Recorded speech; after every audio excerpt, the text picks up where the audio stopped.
Assalamualaikum warahmatullahi wabarakatuh. Salam sejahtera bagi kita sekaliannya. Pada hari ini kita akan teruskan perkuliahan kita melalui video. Pokok bahasan yang akan kita bahas yaitu tentang penyakit tumbuhan yang disebabkan oleh prokariota sebagai lanjutan dari kuliah sebelumnya.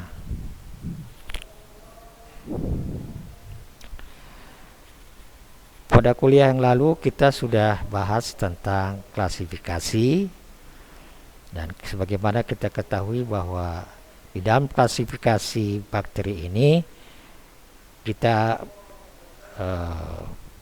bagi atas beberapa bagian. Bagian kedua, bakteri ciri-cirinya dengan gram negatif, anaerob, fakultatif, berbentuk batang.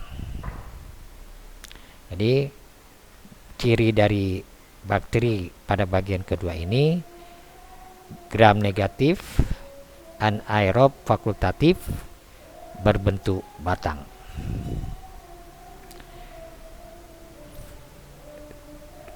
Untuk mempermudah pemahaman kita, saya tidak membuat seluruhnya pengklasifikasian itu, hanya saja kita ambil dari famili dan genus. Famili, contoh dari bagian kedua ini adalah famili Enterobacteriaceae.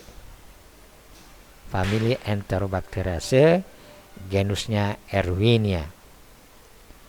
Nah, ini contoh daripada bagian kedua. Selanjutnya bagian ketiga mempunyai ciri-ciri berbentuk irregular, gram positif, bentuk batang yang tidak berspora. Jadi irregular, bentuknya tidak jelas, gram positif, bentuk batang tidak berspora. Contoh genusnya adalah Clavibacter, Clavitobacter. Maaf, ada kurang segitu. Clavitobacter, yang sebelumnya disebut juga dengan Corynebacterium. Nah, inilah dia pembagian daripada klasifikasi bagian kedua dan bagian ketiga. Selanjutnya bagian keempat. Bagian keempat itu kita sebut juga dengan nama Actinomycetes. Bakterinya berbentuk filamen, berbentuk benang yang bercabang-cabang. Genusnya yaitu Streptomyces, gram positif, mempunyai miselium udara dengan rantai conidia yang tidak bergerak. Kemudian bagian kelima kita sebut yaitu Molicutes. Molicute ialah organisme prokariota yang mempunyai membran sel tapi tidak mempunyai dinding sel. Membran sel tapi tidak mempunyai dinding sel. Artinya selnya ini hanya ditutupi atau dilingkupi oleh membran bukan merupakan dinding. Jadi membran sel ini sangat tipis, tidak seperti halnya dinding sel. Genusnya di sini contohnya adalah Spiroplasma. Spiroplasma. Nah, itulah semuanya pengklasifikasian pada bakteri.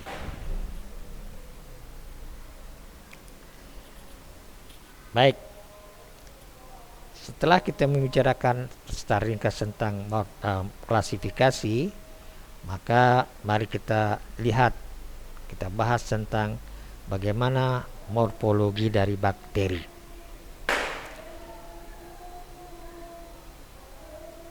Bakteri patogenik tumbuhan biasanya berbentuk batang. Umumnya berbentuk batang. Kecuali Streptomyces yang berbentuk benang.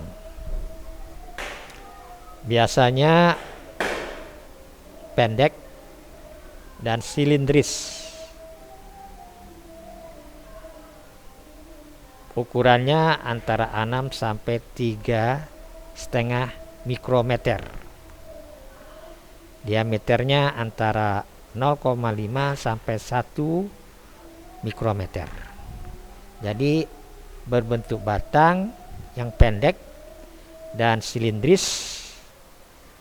Ukurannya itu selalu dalam mikrometer, jadi sangat kecil, dan diameternya 0,5 sampai 1 mikrometer. Kedua, dinding sel bakteri sebagian besar dibungkus oleh zat kental atau slime yang bergetah. Zat kental atau slime yang bergetah.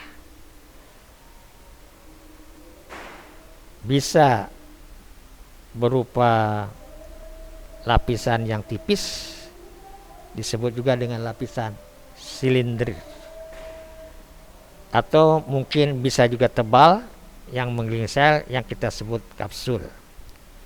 Mempunyai bulu cambuk seperti benang, mempunyai ada yang lebih dari satu, ya, ada berbentuk seperti di seluruh permukaan sel, ya, sehingga dindingnya itu ditutupi oleh flagella. Nah, itulah secara ringkas tentang morfologi dari bakteri. Selanjutnya, reproduksi atau cara berkembang biak bakteri. Bakteri biasanya berkembang biak dengan membelah diri. Bakteri yang berbentuk batang umumnya berkembang biak melalui proses aseksual yang dikenal dengan binary fission, membelah diri. Jadi tubuhnya membelah diri, 1 menjadi 2, 2 menjadi 4, dan selanjutnya. Biasanya berkembang biak dengan kecepatan yang luar biasa. Jadi bakteri ini mempunyai kelebihan dalam soal berkembang biak. Ekologi dan penyebaran, hampir semua patogen ini sebagai parasit. Ada juga yang sebagai saprofit, tapi umumnya sebagai saprofit. Bakteri-bakteri patogen dianggap sebagai parasit di dalam tanah dan akan masuk ke dalam jaringan inang atau sebagai sel bebas. Beberapa gejala yang disebabkan oleh bakteri